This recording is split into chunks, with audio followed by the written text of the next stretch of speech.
Hi, everyone. It's Joyce Bender on Disability Matters. So happy to be on with you today. I hope everyone has had a start off to a good spring. Although I must say, I'm here in Pittsburgh, and one day it's 80, one day it's 40. One day it's a low 29, next day it's a low of 65. So I don't know where I know you out in the mid or no, out west. All of that snow. Now I love snow, but I don't like snow if it's too late in the year, which it is right now, or blizzard and takes out people's electricity, or anyone is hurt. Other than that, I'm like Miss Snow Woman. I mean, I love snow. My nickname's Frosty. So now I'll have to wait till November or December to see that snow again. But that doesn't mean I don't love spring. Like I like to garden, I like to plant flowers. So I do like spring. And I hope you're off to a great spring also. And you know what else? At Bender Consulting, I'm so excited because we have some great career opportunities. I live with epilepsy, and I had that accident in 1985, and I'm on this crusade to find competitive employment for Americans with disabilities. And so far, I started the company 32 years ago. We have found employment, ready, for over 1,000 people, and not in these low-level, non-competitive roles, but from IT, AI, healthcare, and now even we have an opportunity for a director of data analytics. Why I'm mentioning that is that people with disabilities were not considered for years for anything in a leadership role, which is so terrible. So if you're looking for an opportunity today in healthcare, a STEM area, or an executive level, go to benderconsult.com, because without employment, you are never, ever free in this country. You can't buy a car, you can't go on vacation, you can't get an apartment, you can't live the American dream. And that's why Valerie Jarrett said to me when actually at the West Wing of the White House during President Obama's administration, there should be a job for everyone. And there is, Joyce. So get out if you know people looking for employment. And oh, by the way, there are so many jobs in the trade areas for engineers, power engineers, HVAC, plumbing. You know what I love about that? I always taught high school students with disabilities, just because you don't go to college, that doesn't mean you can't get a job. Well, has that ever flipped? Now, these trade jobs are like $80,000 to $100,000. So never minimize going into one of the trade areas. So thank you first to all of my great listeners in the Americas. Thank you. Thank you. It means so much to me when I get these emails or notes or something on LinkedIn saying how much we love the show. I keep those. That really means a lot to me. And if you are ever trying to reach me, it's jbender at benderconsult.com. So thank you to all of you. And now to those 131 countries around the world listening to the show. Number two, Singapore. After the United States, Singapore has the largest listening audience. And here we go: Singapore, Brazil, China, Spain, India, Canada, Japan, Taiwan, United Kingdom. That does not include from A to Z, like Albania, Algeria, Bolivia, Bosnia, the Ukraine, Iceland. I mean, I could go on and on, but I don't have time to read all these. I'm going to start. I'm going to start having a shout out to a country every show. So this show, it's to Singapore. Thank you. You great listeners. Keep spreading the news. Why? It's all about quality of life for people with disabilities everywhere. And Yoshiko Dart, special shout out to you, Yoshiko. You know how I love you. I remember every show. And thank you, Highmark. What a great company Highmark is. They are, in fact, the lead sponsor of this radio show that's been going on now. The radio show has been on the air for 22 years. So today I am very excited about the show because we have a leader in the disability community, a young leader, and we need more young leaders. And when you're done listening to this show, I want you to share it or call everyone you know and tell them to go to YouTube and see the show, or you can listen to the show on like all social media, from Spotify to Apple, Voice America, everything. You make sure you do that because our guest is Colin Killick, who is the executive director of the Autistic Self-Advocacy Network, also known as ASAN, ASAN. And it is just a pleasure to have him on the show today. I will say first that Chris Griffin wanted me to point out what an awesome, wonderful young man Colin is, and how honored she was to help getting you into this position, that she's watched your career, and you are a force that we can try to reckon with. But Colin, welcome to the show. You know what? You see how far and wide they hear this show. People always want to know, okay, I heard the show, but I wish I knew a little bit about the person. So if you don't mind, could you tell us a little bit about your journey, like where you grew up and went on to school, and why you chose to go into this field of advocacy, how you moved on? We'd love to hear your story. Fantastic. Well, thank you so much for having me on, and for the kind words from you and from Chris. She's someone I've learned a lot from.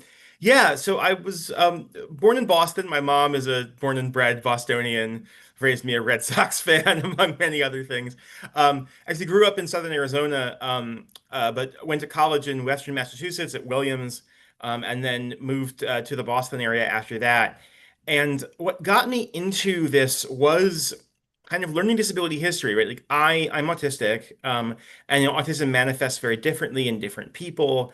For me, it has caused issues with both executive functioning, but also like motor planning, fine motor skills. So I had motor skill issues, and going to school in the 90s before computers in classrooms were super common, I always needed accommodations. I needed a 504 plan. And that when I got my 504 plan in seventh grade, it totally transformed my life. I didn't have to struggle to get access to accommodations in the classroom anymore. And I went from like a C student to an A student overnight. And so when I learned that those 504 plans existed because of the 504 sit-ins, because of folks like Judy Human, I was like, oh, well, this is what I want to do with my life. So I got into a training program for young Jewish community organizers, and I found a placement at this organization in Boston, Disability Policy Consortium. Um, and I got mentored by a bunch of these longtime disability activists in Massachusetts, mostly wheelchair users, this trifecta of John Winsky, Charlie Carr, Dennis Heafy, some folks out there will be familiar with, all amazing advocates. I kind of grew up under their tutelage. I learned how to do legislative advocacy, to go to the state house. Um, Eventually went and got my master's in public policy, knowing that I wanted to keep serving this community. And then when I finished up the program, John, who'd been executive director, called me and said, I'm retiring and you're taking over for me. And I basically went, at the time, I was 28 and had no management skills. And I didn't think I was right for the job, but he did. And I took the plunge and yeah, ran that organization for 5 years before coming here to DC to have the great privilege of leading ASAN, which is an organization I had admired for a very long time. You know, um, I wondered why you didn't have that Boston accent. Now I know the Arizona part and all the, because as you know, Chris Griffin, you definitely know she's from Boston. Oh yeah. You know what I mean? You definitely know. And by the way, I know everyone listening will agree with me. Doesn't he have a great radio voice? I mean, it looks good on YouTube. And if you're listening on Spotify, he is a good radio voice. I notice these Thank you. things I notice. I Um, had a show on college radio when I was in college, so I have a oh, little bit you of do, you practice. can tell. I mean, you have a very good uh radio voice. So what is the Autistic Advocacy Network? Like, what is its mission? Is it national? Where is it? Let's hear all about it. Yeah, so Autistic Self-Advocacy Network, we're actually 20 years old this year. Um, we're based in DC. We're a grassroots organization. We do work across the country, and we have a local affiliate network in most states who we support and provide, training support to. We try and build self-advocacy skills in autistic people across the country. All our employees are autistic, myself included. All our board members are autistic. Um, and we exist really because there's that great slogan of the disability rights movement, nothing about us without us, right? And even compared to some other parts of the disability community, autistic people historically were spoken over, were spoken for, but not really spoken to, right? There were a lot of organizations out there, autism-focused organizations, that had no leadership whatsoever from autistic people, that were promoting policies that we did not feel, I should say we, the founders of ASAN, felt did not represent the interests of autistic people. And so this organization really exists to be the voice for autistic people, for the whole autism community, um, in public policy, in culture. We advocate on Capitol Hill, and we do a lot to develop especially accessible material in plain language, so that autistic people with intellectual disabilities, in particular, can understand the what's going on, the issues that affect them, and can advocate in their communities and to their legislators. Wow. Well, you're all across the United States. Do you have chapters or how does it work? We have affiliates, so organizations, Yeah, it's not called, ASAN Colorado or whatever. The yeah. organizations all have their own names and identities, but they can partner with us. They can join our affiliate network, and we provide support and training. We have a mini grant program that affiliates can apply for to get small grants to do grassroots projects. We bring people to DC sometimes to meet with the legislators, or we set up meetings. We help people set up meetings with their legislators. We provide support and advice if they want to do campaigns in their own states, and we keep the community informed on issues that affect them. That's good. I'm asking you because I was just wondering if some young person's listening to the show who's autistic saying, "Oh, I need help where I live." Let's say I'm in Mississippi.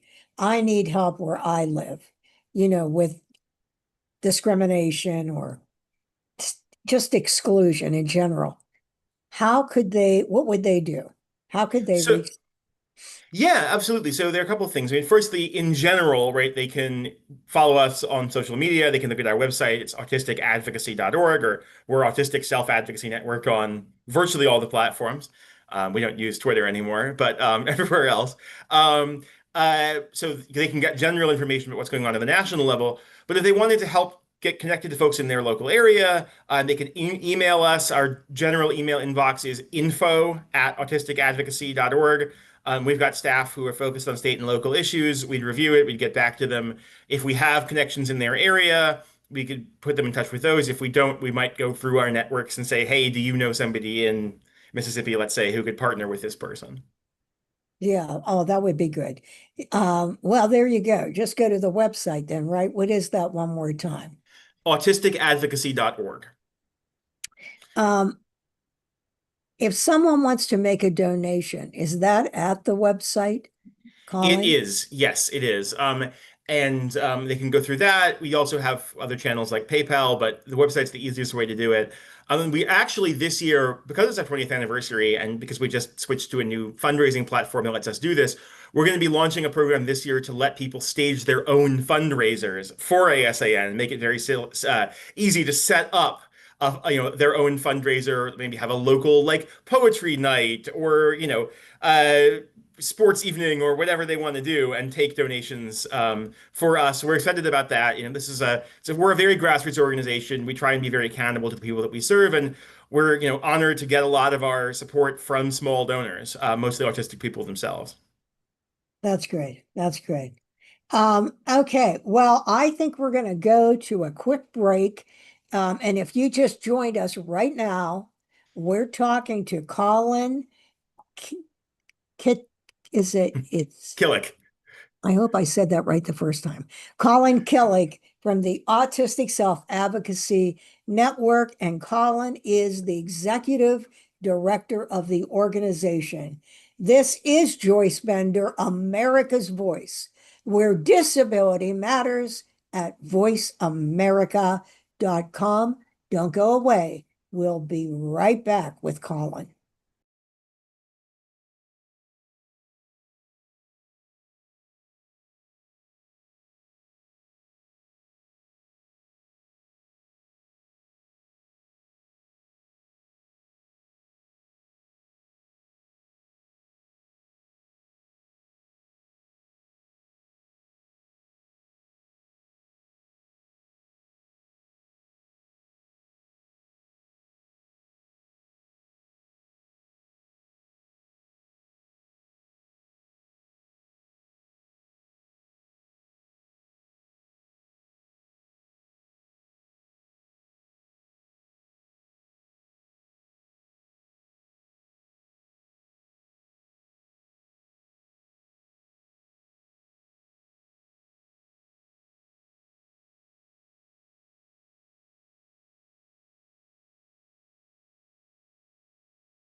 Hi, everyone. We're back. We're back with Colin Kittrick from the Autistic Self-Advocacy Network, also known as uh, ASAN.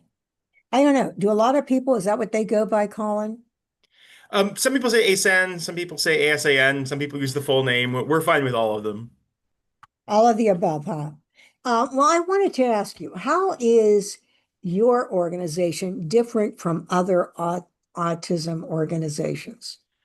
Yeah, so I'd say certainly compared to the big national ones, right? The fact that we are led by autistic people, right? We were kind of the first of the, major national organization to be led by autistic people, as compared to say Autism Speaks, right, which is not led by autistic people, has generally not had many, if any, autistic people involved in its leadership, and has advocated for policies that we haven't felt have been in the best interests of autistic people.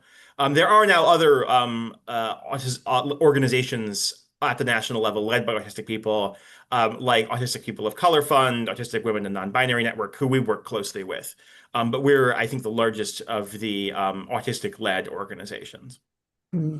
Well, yeah, if someone would ask me, I would say you're more uh, advocates advocates for autism down on the ground, and leadership of people, nothing about us without us. Yeah. How can The you other run an thing, organization and say, oh, you can do anything, but by the way, we're not going to have a CEO with autism? exactly, right. We demonstrate that autistic people are in fact fully capable of doing this, and that our voices ought to count quite heavily for what is best for our community. The other thing I should say is that we very much see ourselves as a disability rights organization run by autistic people. So we work very closely with American Association of People with Disabilities, National Council for Independent Living, all of the other national disability rights groups, and we stand shoulder to shoulder with them, fighting for Medicaid access for the whole community, right? Fighting to defend IDEA and special education programs, right? Fighting to end subminimum wage and promote supportive integrated employment. So we are an autism-focused organization. We're an organization run by autistic people, but we are very much part of the broader disability rights struggle. Right. Yeah. And I wanted to ask you, I've noticed when we've interviewed people here at Bender, some people want to be called people who live with autism, and other people say, no, I'm an autistic person. Is there some consensus on this or a view about this? Yeah, I mean, different people have different preferences, but I would certainly say the plurality of autistic people, certainly people who are active autistic self-advocates who are out there, participating in the community, getting involved in activism, they tend to say autistic people, and I certainly describe myself as an autistic person, and I think that is really like this is a fundamental part of our identity. I think, and it's also that like I think to emphasize, right, is that autism is a sort of different way for the brain to function more than it is like it's not a disease, right? Like it's a disability, but that like autism is core to who we are, right? Autism is in the brain, right? And it's something you're born with, right? So you can't, I my autism is core to who I am. If I ceased to be autistic, I would be a completely different person. And so that phrasing of I'm an autistic person in the same way that I say that I'm, a Jewish person or a bisexual person or, what have you, like it's core to who I am. Mm-hmm. Yeah. Well, and that makes sense. Here's what I tell companies. I say, well, if you say autistic person and the person that you're interviewing says, why don't call me that person first, fine. But Mhm. if they say, no, I am an autistic person, although I don't know about people at companies and, in the public at large. It seems that people who are advocates or younger people seem to be more tuned into this. But I do say autistic people.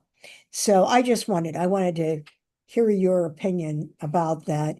It's very interesting, isn't it? How words matter. They do. And obviously, yeah, first and foremost, respect how people want to self-identify.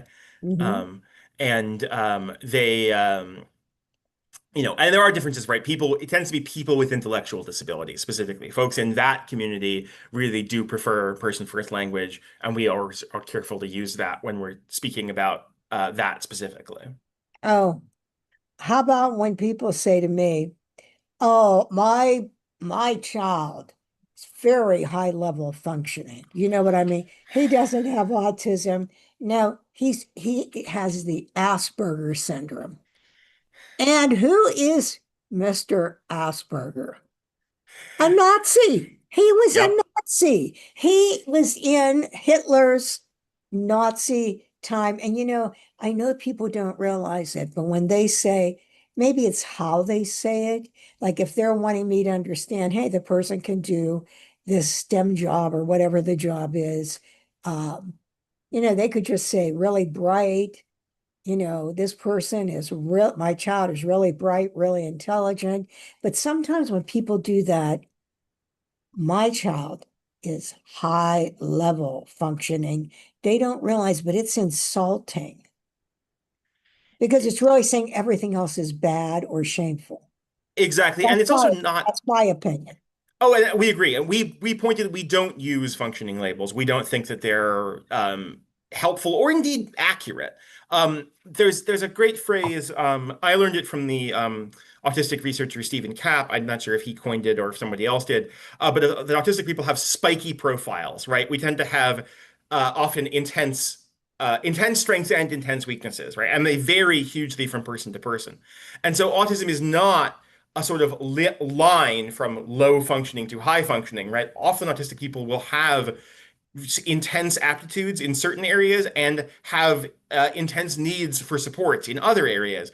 And so you can't easily put someone into one box or the other. That's also why we firmly reject labels like profound autism or severe autism, and why we've worked, to have a single diagnosis, not because every autistic person is the same, quite the contrary. It's because it's a broad spectrum. It's because every autistic person is different. And we believe you ought to meet each autistic person where they are and get them the specific supports that they need instead of trying to put people into a couple of crude boxes.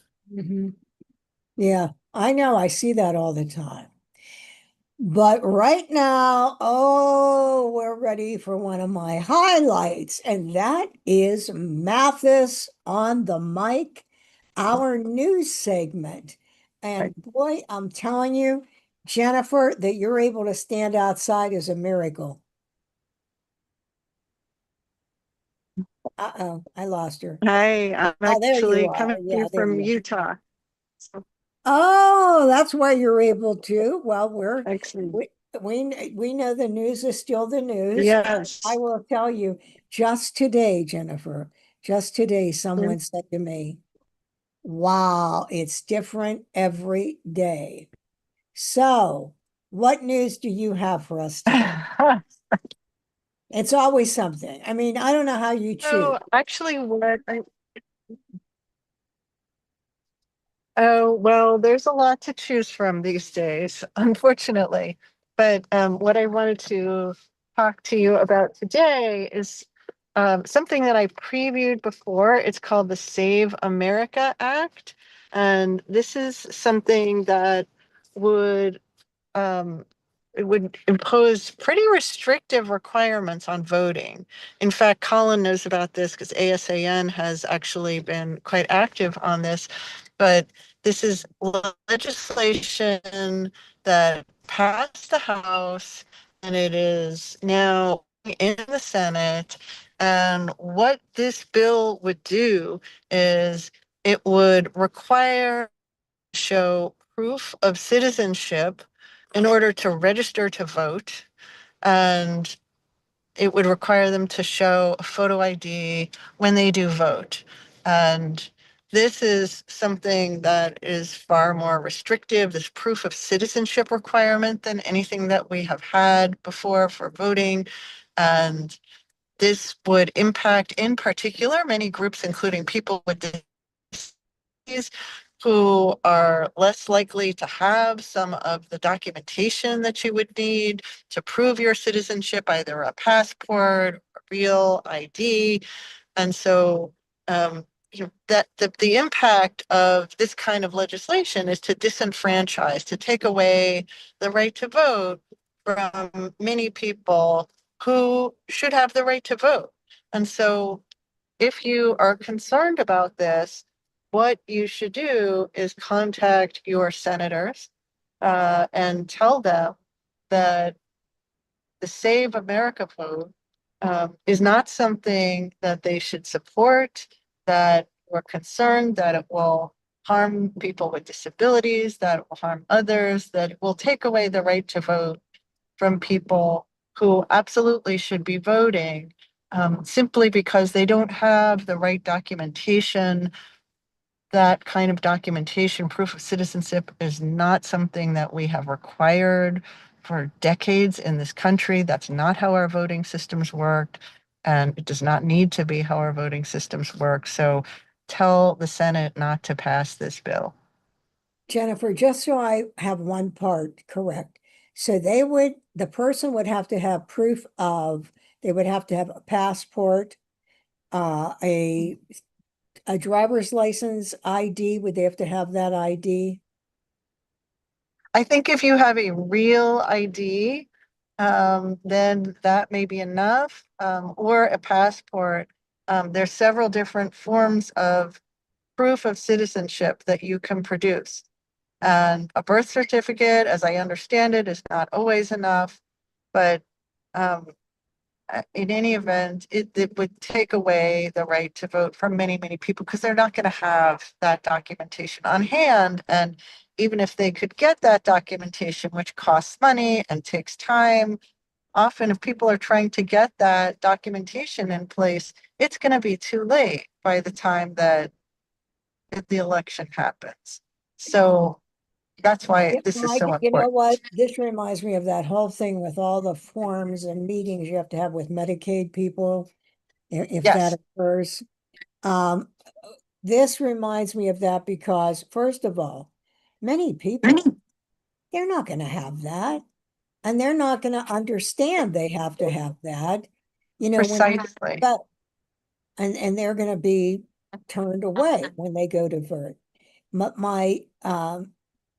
Because if it's not up to date, oh my goodness, to get like an ID for your driver's license, to get the hours. I don't know Yes, what and lots of you people with disabilities don't drive. Often people, for example, with vision impairments, often are epilepsy, right. And epilepsy. yes, epilepsy as well. Mhm. And so, the bill number I should say is S 3752. And it's called the Save America Act. So Now, I do have one last question. Are you advising that we start telling people to go get this just in case that passes or not? I think at this point, we have a pretty good chance of defeating this bill, Oh, um, thank God.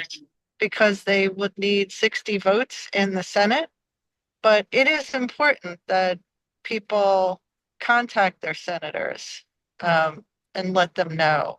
Because if senators don't hear anything, then this bill can't pass. Okay, well, you've listened to Jennifer before. Colin, we have had an impact in different legislation because of Jennifer, and we're the only place that has this news every show on the half hour. So don't think about it though. And don't think just about you. Don't think, oh, well, I have it. Yeah, but how about the blind person, the person with epilepsy, the elderly person, the person that is in poverty and can't go do all of this or doesn't have uh, the wherewithal?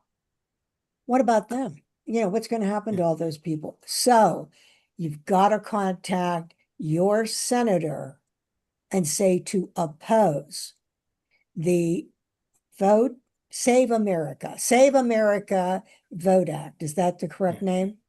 Save America Act, yeah. Save Yeah. America Act.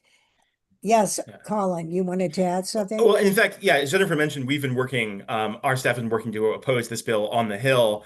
And I think the impacts on people with disabilities had really been undercovered in this because the people with disabilities are much less likely to have these IDs. And in fact, on the Real ID front, actually, PolitiFact looked into this. Only 6 states issue even real IDs that actually comply with the requirements of this bill, because those only in those states does even a real ID have a citizenship marker on it. In the other 44 states, even a real ID compliant driver's license would not let you vote under the Oh my provisions of this goodness, that's bill. terrible. You'd have to have a Okay. passport or your original birth certificate. You know what else you can all do for me? Share this show.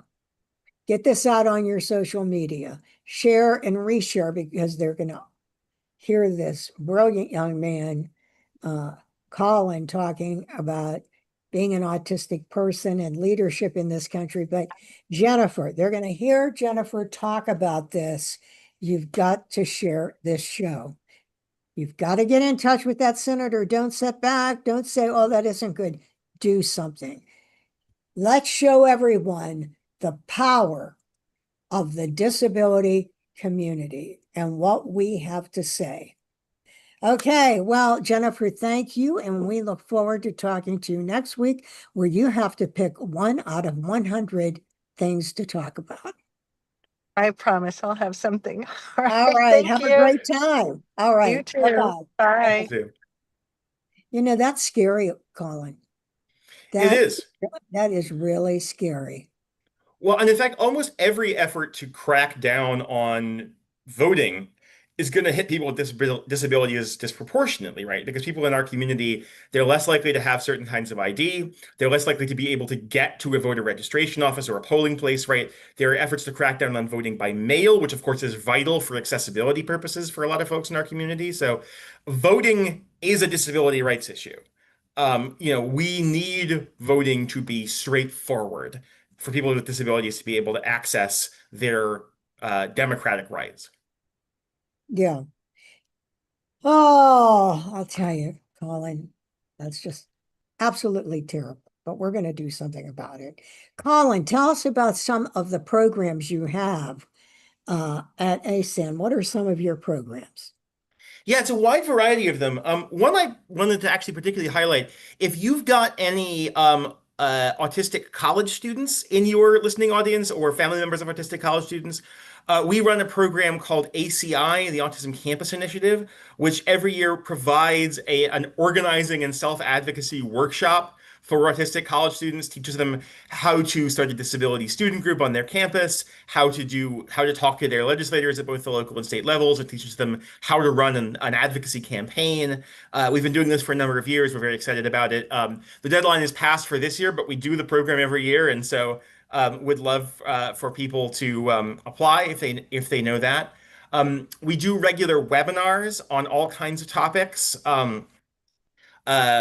Including around sort of policy issues, things about Medicaid, but also other topics. We have one coming up actually at the end of this month on the 30th, in partnership with working with a partnership for inclusive disaster strategies on heat emergencies and how those impact people with disabilities, especially people with intellectual developmental disabilities, how people can stay safe from heat, and how policymakers can make policies that keep people safe from heat. We have a policy brief that we've co-written coming out on people with disabilities and prison reentry, right? How those issues intersect.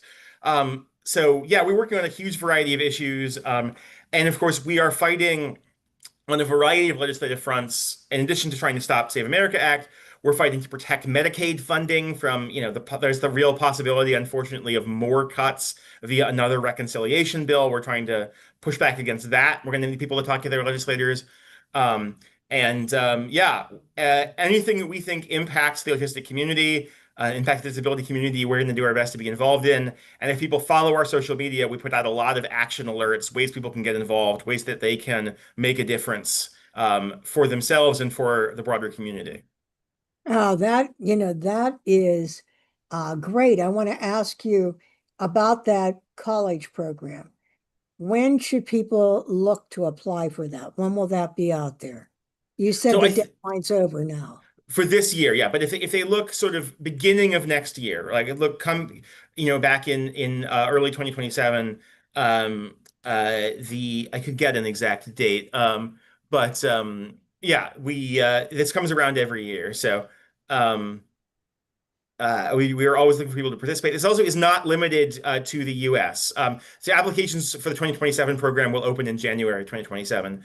We have participants from Mexico, from Canada. I think we have a few more countries participating now, and it's a virtual program, so folks don't have to be able to travel to the US in order to participate. Oh, that is great for any of you listening to the show. You've got to look. You know what I want you to do, Colin, is I want you to jump on one of the shows in December or November to remind everyone about that.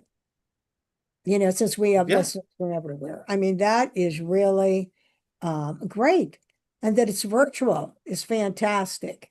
yep. And You it's should be any going, everyone should be going to this website frequently because you can see how much information that, the Autistic Self-Advocacy Network is offering to everyone. I mean, this is great. Wonderful. Okay. I have to ask you about something I've read about more than one time. The Judge Rotenberg Center. When I read it, I have to be honest with you, it was hard for me to believe. Hard for me to believe. But what is going on with that center? And could you just briefly tell our listeners what was happening there? Yeah, so the Judge Rittenberg Center, it's in Canton, Massachusetts. So I was involved in fighting against trying to stop some of the practices there since long before I came to ASAN. This is an entity, it's a school, and I put that in some degree of quotes, for autistic people who are seen as having behavioral issues.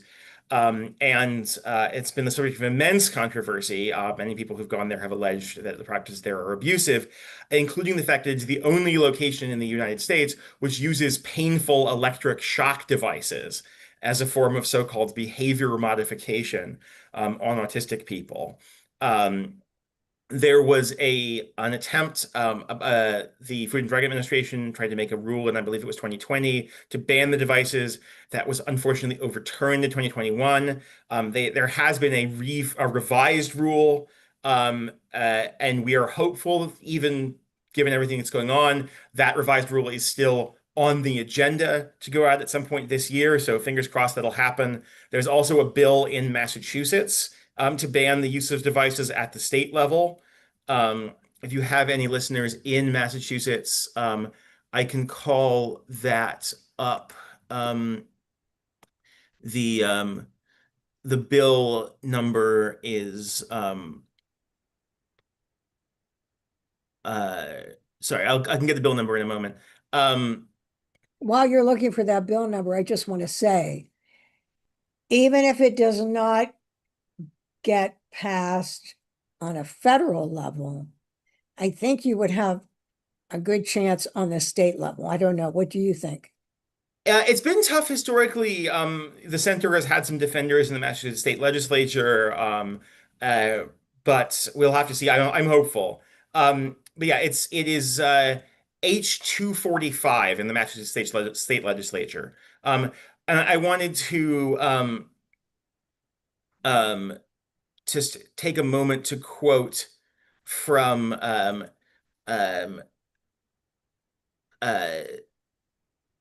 someone, former resident named Jennifer Masumba, um, um, uh, who said this was in her testimony about that bill, um, said that they use the device against the nonverbal students. They threaten them with it to make them do things. She said, "You're not allowed to say the word no or not follow directions because you'll get shocked."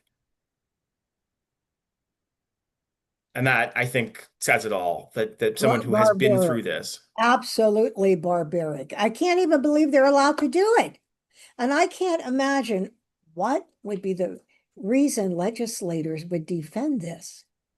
I don't know. I mean, I don't know unless someone has deep pockets. I don't know. Because that if you would go say to people, hey, do you think that for people with disabilities, autistic, nonverbal, or whatever the situation, if they don't listen, that you could use what I would refer to, I know it isn't a cattle prod, but you know what I mean, a shock, some type of shocks. What are these devices? Are they like tasers, or is it something around the person's neck, or hopefully not? What is it? They're fitted to their bodies, and it delivers designed to deliver a painful electric shock to the skin. I'm not exactly sure what part of the body they're attached to. That is terrible. That is absolutely terrible. Well, everyone, you heard him. Call your legislator. I mean, oh, in Massachusetts especially, but everywhere it's important. But come on, I mean, why would you want to let that even go on in your state? I mean, it's terrible. Um, well, Colin, I can see you're working on so many things, which congratulations to you for everything you're doing for all of us. But what do you hope? What do you hope to accomplish in 2026? Yeah, I hope that we can begin to change the narrative that some people have about autism. I think there is so much fear. And that fear has been fed into by some powerful people, right? We have, Secretary of Health and Human Services last April during Autism Acceptance Month saying, quote unquote, that autism destroys children and destroys family, and listing off these things claiming that autistic people, uh, can't play baseball, can't write poetry, will never, work or fall in love or have children. We know all of those things aren't true. And they're not only not true of autistic people in general, they're not true of autistic people with intellectual disabilities. They're not true of autistic people who are non-speaking. I know non-speaking poets, right? I know autistic people with intellectual disabilities who not only have kids, but are great parents, right? Life as an autistic person can be hard. Absolutely, especially in ableist society, and especially in a society where services and supports are underfunded and too frequently unavailable. But life as an autistic person is worth living. Life as an autistic person has joy and fulfillment and purpose, especially when people actually get their needs met. And I'm hopeful that we can start to change the narrative in a host of ways. Not just through the political process, although that's obviously where we focus, but in culture as well. We actually worked with Mattel over 18 months to develop an autistic Barbie that came out early Yeah. this year.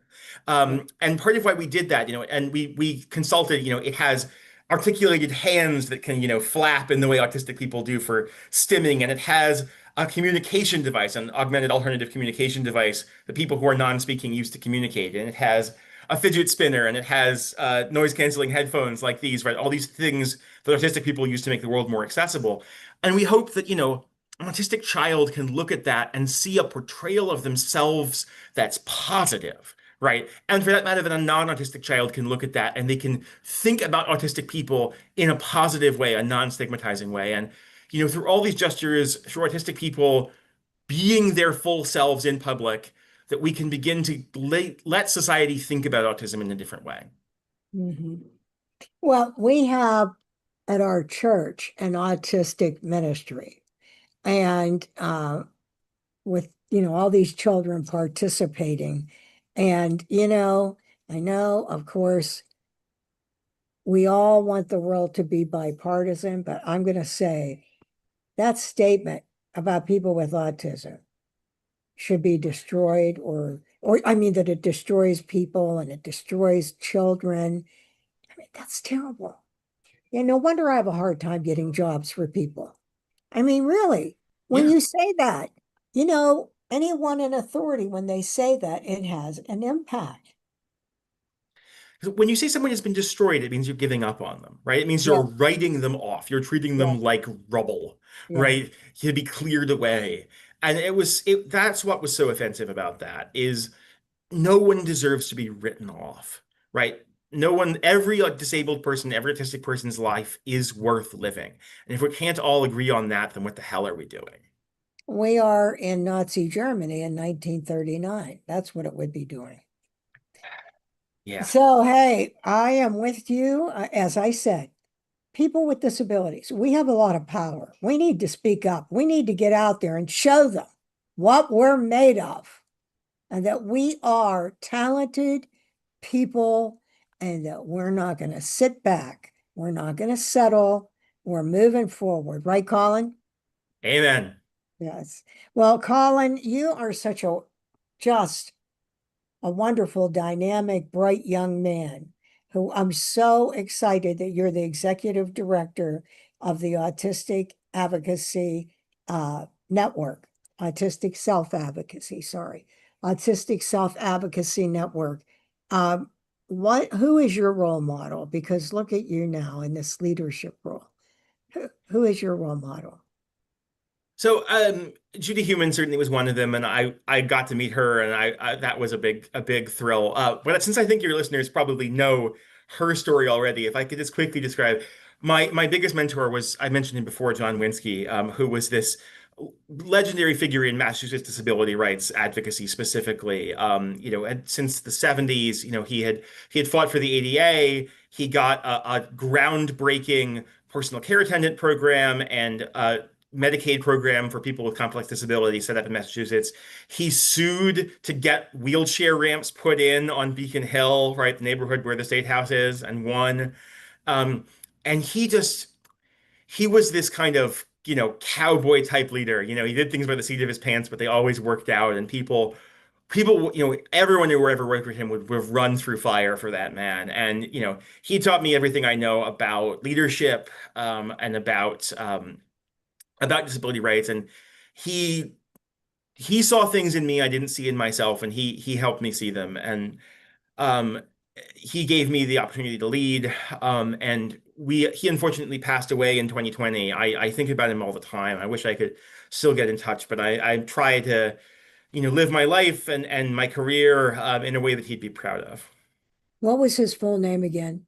John Winsky, Winske, and my former organization, Disability Policy Consortium. And it's their 30th anniversary, by the way, this year. They have a John Winsky Memorial Awards every year to keep his legacy alive. Oh, that is great. Well, that is a great role model. I mean, because he did it and his legacy lives on, and you're one of the ways it lives on, Colin. That is a really great thing. Well, Colin, what message do you have for our listeners today? Um, you said it, but you have power. Your voice matters.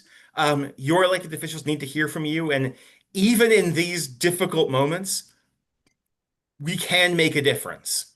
We Mhm. can fight back. We can make change. And as Dr. King said, the moral arc of the universe is long, but it bends towards justice.